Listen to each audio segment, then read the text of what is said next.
नमस्कार दोस्तों, आप सभी को ज्ञान सागर कोचिंग 01 यूट्यूब चैनल पर हार्दिक स्वागत है। आज हम बिहार बोर्ड का क्लास 10th का चैप्टर पहला पार्ट 3 रासायनिक अभिक्रिया एवं समीकरण को लेकर के आए हैं। और इससे पहले पार्ट 1 और पार्ट 2 खत्म हो गया, जिसमें हम लोग रासायनिक अभिक्रिया को बताए थे। आज हम रासायनिक समीकरण को पूरा डिटेल से पढ़ने जा रहे हैं। तो आते हैं हम लोग विषय वस्तु पर। तो आज हम लोग पढ़ने जा रहे हैं रासायनिक समीकरण। क्या पढ़ने जा रहे हैं? रासायनिक समीकरण। रासायनिक समीकरण। तो रासायनिक समीकरण क्या है? जब अभिक्रिया होती है, जैसे हाइड्रोजन, जब हाइड्रोजन क्लोरीन के साथ अभिक्रिया करेगी तो हाइड्रोक्लोरिक अम्ल का निर्माण होता है। ये अभिक्रिया हुआ। लेकिन जब अभिक्रिया को, यानी अभिक्रिया में अभिकारक भी होगा और प्रतिफल भी होगा, तो अभिकारक का भी सूत्र और संकेत होता है ना। जैसे हाइड्रोजन बोले तो इसका संकेत H लिए और सूत्र भी लिए। क्लोरीन बोले तो उसका भी Cl लिए, संकेत और सूत्र का इस्तेमाल हुआ। तो हम कह सकते हैं कि रासायनिक समीकरण का परिभाषा पूरा सरल भाषा से अभिकारक और प्रतिफल को उसके रासायनिक सूत्र के साथ साथ सांकेतिक रूप में प्रदर्शन करना रासायनिक समीकरण कहलाता है ना। जैसे अभिकारक है ना,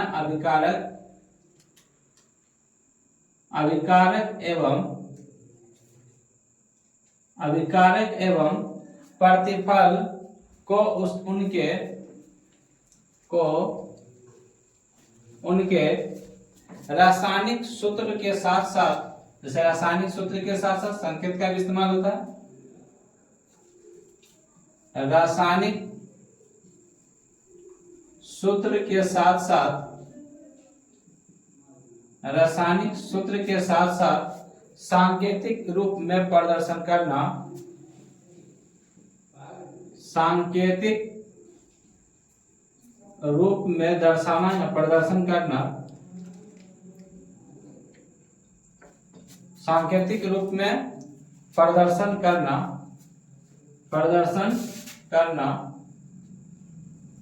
रासायनिक समीकरण कहलाता है।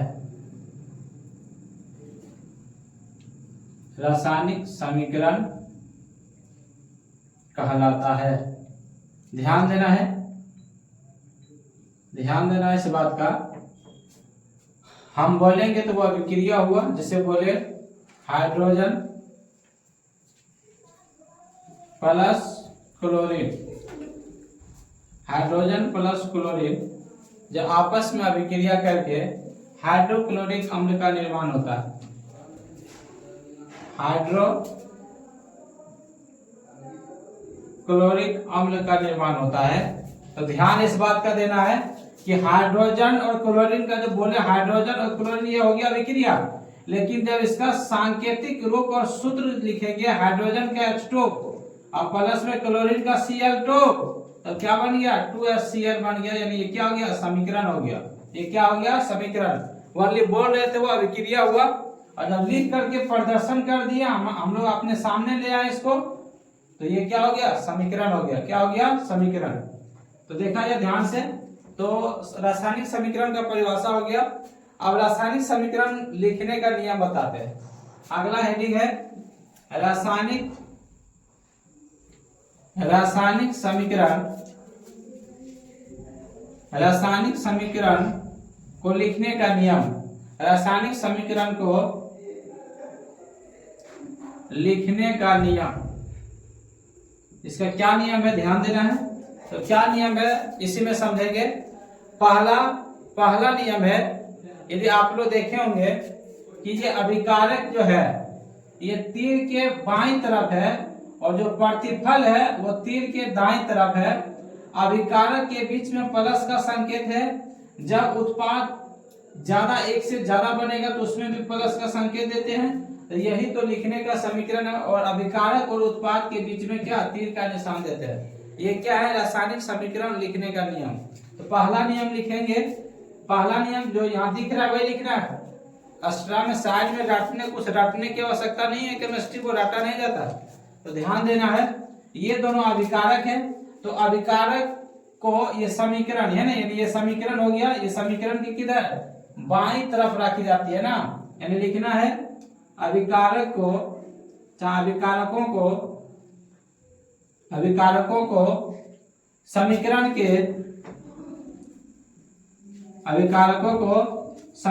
के बाईं ओर लिखा जाता है, बाईं ओर लिखा जाता है। दूसरा क्या है, अभिकारकों के बीच में क्या दिया जाता है, तो प्लस का संकेत जो दिख रहा है वही लिखना है। अभिकारकों के बीच में क्या दिया जाता है, तो प्लस का चिन्ह लगाया जाता है। दूसरा नियम है, अभिकारकों के बीच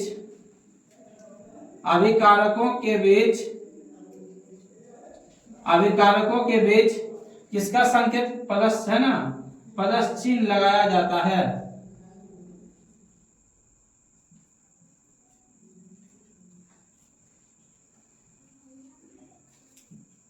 प्लस चिन्ह लगाया जाता है। तीसरा है कि उत्पाद यानी प्रतिफल को समीकरण के दाईं ओर लिखी जाती है ना। सच में दिख रहा है ये समीकरण, ये तीर है, ये समीकरण है, इसके दाईं ओर लिखा जाता है।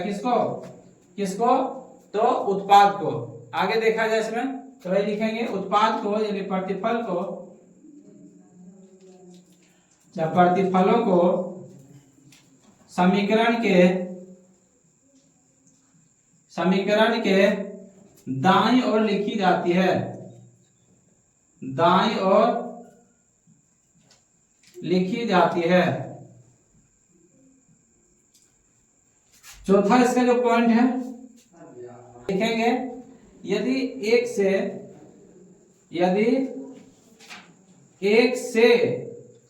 अधिक उत्पाद हो, यदि एक से अधिक उत्पाद या प्रतिफल दोनों को लेंगे तो प्रतिफल लिखेंगे। यदि एक से अधिक प्रतिफल हो तो उसके बीच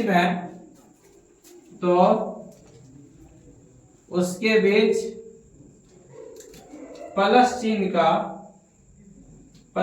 का उपयोग किया जाता है, प्लस चिन्ह लगाया जाता है, प्लस चिन्ह लगाया जाता है। पांचवा है जो समीकरण लिखने का लास्ट पॉइंट है, अभिकारक और प्रतिफल के बीच में तीर का निशान लगाया जाता है, जो ये बता रहा है कि ये अभिक्रिया इधर से इधर हुआ है ना, यानी अभिक्रिया होने का दिशा को बतलाता है। कौन, एरो, जिसको तीर बोलते हैं। तो लास्ट पॉइंट है, अभिकारकों और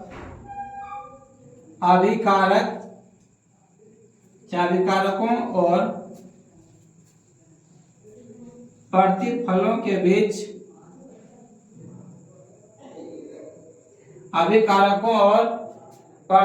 के बीच तीर का चिन्ह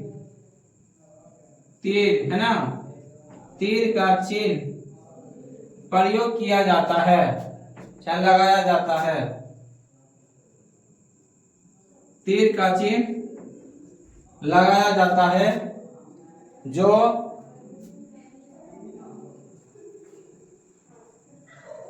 अभिक्रिया की दिशा बताता है। यहां तक समझ में आ गया होगा। फिर से देखेंगे, जैसे यहाँ तो एग्जांपल हम पहले ले लिए थे। जब मान लिया जाए ए अभिक्रिया किया किससे, बी से, तो ये एरो हुआ तो क्या बन गया, एक नया पदार्थ बनेगा, सी और डी बना। तो ये दोनों अभिकारक हो गया। तो ध्यान देना है कि अभिकारकों को समीकरण के बाईं ओर लिखा जाता है। तो ये समीकरण है, ये तीर का जो चिन्ह है ये बाईं तरफ लिखा गया, किसको, अभिकारक को।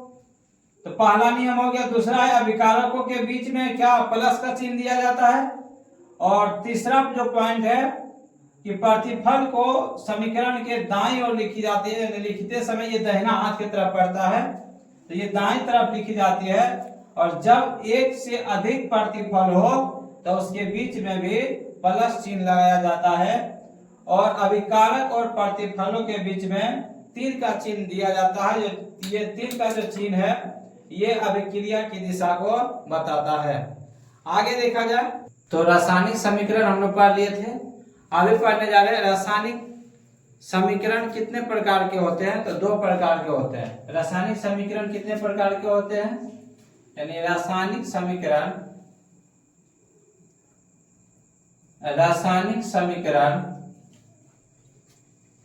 दो प्रकार के होते हैं। रासायनिक समीकरण दो प्रकार के होते हैं। पहला है संतुलित रासायनिक समीकरण। पहला क्या है, संतुलित रासायनिक समीकरण। संतुलित रासायनिक समीकरण तो किसे कहेंगे, रासायनिक संतुलित रासायनिक समीकरण वैसा समीकरण जिसमें दोनों तरफ तत्व के परमाणु संख्या क्या हो, समान हो। वैसा समीकरण जिसमें दोनों तरफ यानी अभिकारक के तरफ और प्रतिफल के तरफ तत्वों के परमाणु संख्या क्या हो, बराबर हो, उसे क्या कहेंगे, संतुलित रासायनिक समीकरण। तो लिख देना वही, वैसे रासायनिक समीकरण, वैसे समीकरण जिसमें वैसे रासायनिक समीकरण जिसमें दोनों तरफ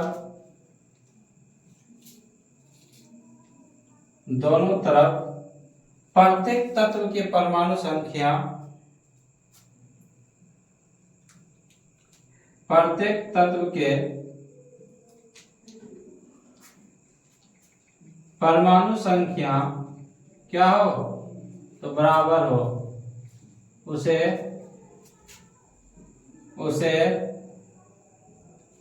संतुलित रासायनिक समीकरण कहते हैं। जैसे देखा जाए ये मैग्नीशियम, जब मैग्नीशियम ऑक्सीजन से अभिक्रिया करेगा क्या बनाएगा, मैग्नीशियम ऑक्साइड बनाएगा। क्या बनाएगा, मैग्नीशियम ऑक्साइड बनाएगा। और लास्ट में हल्का सा छोटा सा पार्ट काट करके एक रासायनिक समीकरण को संतुलित करने सिखाएंगे। तो अब हल्का फल्का समझ लेते हैं। अब इसको संतुलित करेंगे तो ध्यान दिया जाए, इधर हो गया LHS और इधर हो गया RHS, ये दोनों को बराबर करना पड़ता है। यानी जो तराजू होता है ना, 1 किलो यदि चावल बोले तो 1 किलो ही बराबर कांटा पर तोल करके देना है, तब दुकानदार के प्रति संतुलन होगा। संतुलन मतलब संतुष्टि होगा, है ना, दुकानदार के प्रति संतुष्टि विश्वास होगा। तो जब दोनों तरफ बराबर करके देगा, तराजू और चावल को बराबर मतलब किलो 1 किलो और तराजू में जो चावल है दोनों बराबर करके यदि देगा, बराबर करके देगा, तब क्या होगा, संतुष्टि होगा, यानी संतुलित होगा, है ना। तो ध्यान देना है कि मैग्नीशियम और क्या है, ऑक्सीजन, इधर मैग्नीशियम के एगो, इधर मैग्नीशियम है ना, इधर मैग्नीशियम हो गया और ऑक्सीजन, दो ये वो तो ही है। तो मैग्नीशियम एगो होगा अभिकारक के तरफ और प्रतिफल के तरफ भी कितना है, तो 1 है, ये तो बराबर हो गया। लेकिन ऑक्सीजन यदि देखा जाए अभी इधर अभिकारक की तरफ यानी LHS की तरफ कितना है, तो 2, और RHS की तरफ कितना है, तो 1 है। अब ये देखा जाए कि इसको जब 2 करेंगे तो इसको 2 से गुना करेंगे, यानी किसके साथ 2 से गुना किए, RHS की तरफ, और किस परमाणु के, ऑक्सीजन के साथ। तो ऑक्सीजन के साथ यहाँ नहीं होगा, जब होगा तो आगे होगा। तो आगे जब गुना किए तो कितना, मैग्नीशियम हो गया कितना, 1 की जगह हो गया, 1 की जगह 2 मैग्नीशियम हो गया। अब यहाँ 1 से क्या करेंगे, 1 को 2 करेंगे तो 2 से गुना करेंगे, यानी RHS की तरफ मैग्नीशियम के साथ 2 से गुना करेंगे। तो ये कौन सा समीकरण हो गया, तो ये हो गया, यानी ये नहीं था, अब इसको संतुलित करेंगे, यानी मैग्नीशियम ऑक्सीजन को ये संतुलित करेंगे तो क्या बनाएगा, मैग्नीशियम ऑक्साइड या विक्रिया के जरिए बना, यानी इसमें क्या होगा, तो मैग्नीशियम RHS की तरफ 2 से गुना होगा, और यहाँ जब ऑक्सीजन को 2 किए तो यहाँ 2 से गुना होगा। ये हो गया संतुलित रासायनिक समीकरण, है ना। यानी दोनों तरफ तत्व के यानी मैग्नीशियम के परमाणु संख्या क्या हो गए, बराबर हो गया। इसी को क्या कहेंगे, रासायनिक, ये संतुलन रासायनिक समीकरण, संतुलित रासायनिक समीकरण। संतुष्टि मतलब जब संतुष्टि होगा तब संतुलन होगा, यानी दोनों तरफ क्या होगा, तो बताए थे बटखरा दोनों तरफ बराबर होगा तब। आगे देखा जाए, दूसरा है असंतुष्टि, है ना, यानी असंतुलित क्या हो जाएगा, असंतुलित, असंतुलित नहीं तो कंकाली, है ना, कंकाली समीकरण, रासायनिक समीकरण।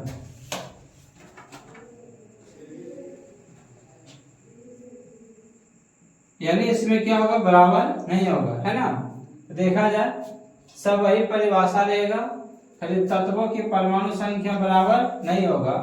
अब स्वाभाविक है कि जब 1 किलो दुकानदार से 1 किलो चावल मांगे, अब वो चावल बराबर नहीं दे, कम ही दे दे, तो वो दुकानदार के प्रति क्या होगा, असंतुष्टि होगा, है ना। जब असंतुष्टि जब हो जाएगा दुकानदार के प्रति, तो हम लोग माने खूब गाली देंगे कि दुकानदार क्या हो, कंगाल हो जाए, है ना, यानी वो कंगाली, है ना, कंकाली समीकरण हो जाएगा। तो असंतुष्टि नहीं तो कंकाली समीकरण तब होगा जब अभिकारक और प्रतिफल के तरफ दोनों तत्व के परमाणु संख्या बराबर नहीं होगा, तो क्या होगा, कंकाली नहीं तो असंतुलित रासायनिक समीकरण होगा। लिखना वही है, खाली यहाँ बराबर है, इसमें बराबर नहीं करना है। वैसे समीकरण, जब ऐसा समीकरण जिसमें दोनों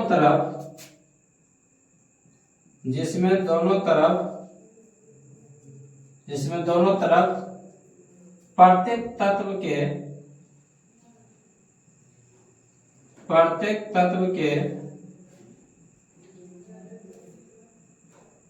परमाणु संख्या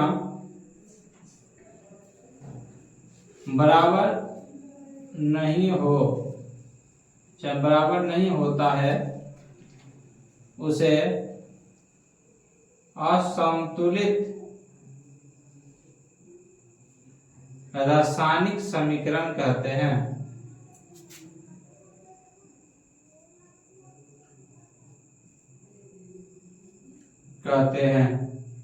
जैसे इसी का एग्जाम्पल ले लिए,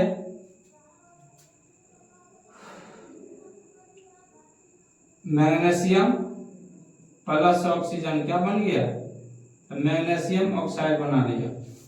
तो ध्यान से देखा जाए, मैग्नीशियम 1 ऑक्सीजन 2 1, यहाँ ऑक्सीजन 1, तो ये दोनों क्या बराबर है, दोनों तरफ तत्व का परमाणु संख्या नहीं है, तो ये क्या हो जाएगा, असंतुलित रासायनिक समीकरण हो जाएगा। यानी वो दुकानदार को कंगाल हो जाएगा, कंगाल यानी कंकाली समीकरण। तो रासायनिक समीकरण हम लोग पढ़ लिए थे। रासायनिक समीकरण 2 तरह का आता है, संतुलित और असंतुलित, दोनों समझा दिए थे। समीकरण पर ध्यान दिया जाए, याद हो जाएगा अपने आप। अब हम लोग सीखने जा रहे हैं रासायनिक अभिक्रिया कितने तरह का होता है, इसका प्रकार देखेंगे। पहला है संयोजन या संश्लेषण अभिक्रिया, दूसरा है वियोजन या अपघटन अभिक्रिया, तीसरा है विस्थापन या एकल विस्थापन अभिक्रिया, चौथा है द्विविस्थापन अभिक्रिया, ऊष्माक्षेपीय अभिक्रिया, ऊष्माशोषीय अभिक्रिया, उपचयन या ऑक्सीकरण अभिक्रिया, अपचयन या अपकरण अभिक्रिया, रेडॉक्स अभिक्रिया, उदासीनीकरण अभिक्रिया, अवक्षेपण अभिक्रिया, है ना। तो ये सब डिटेल से एक करके हम लोग अगला क्लास में पढ़ेंगे, इसलिए आज तक यहीं। यदि आप पहली बार इस चैनल पर आए हैं तो इस चैनल को सब्सक्राइब करें, लाइक करें और दोस्तों के साथ शेयर करना ना भूलें। धन्यवाद।